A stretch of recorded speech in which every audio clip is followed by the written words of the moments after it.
Hi guys! Welcome po kayo ulit dito sa aking panibagong adventure. For today's video po ay magka-club hunting po tayo ngayon dahil sa bilugan ng buwan.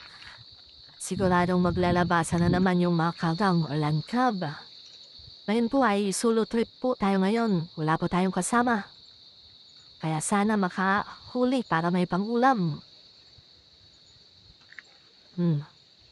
At dito nga ay nakakita agad tayo. Ang kagang.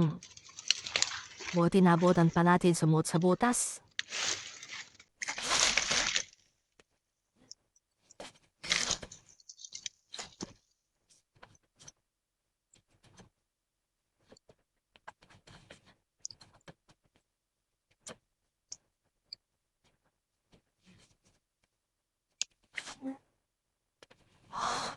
Yuan zero.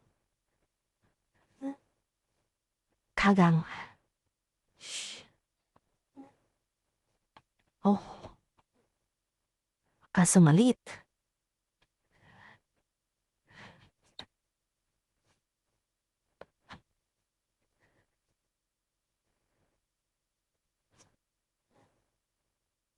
Maliit. Kaya, pakawala natin. Ito lang yung kunin natin. Dito ulit nakakita tayo ng isang kagang. Ayun oh, laki.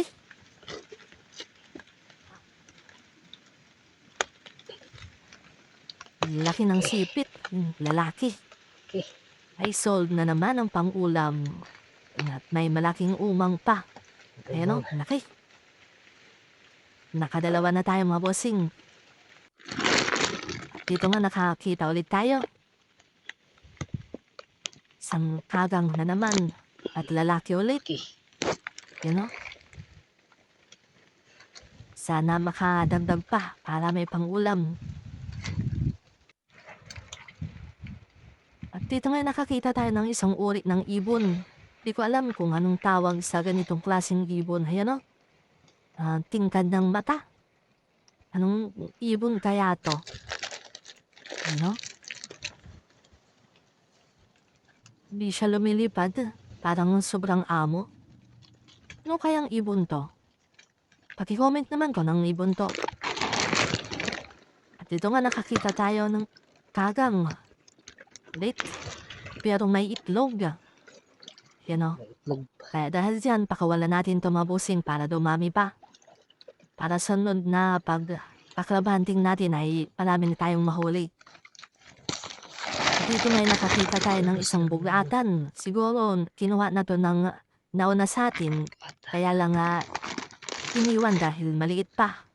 Kaya iiwan din natin. Para lumaki pa. Para next na balik natin ay malaki na siya. Dito nga mga bossing ay pauwi na ako. Ito lang yung kuha natin mga bossing ngayon, no?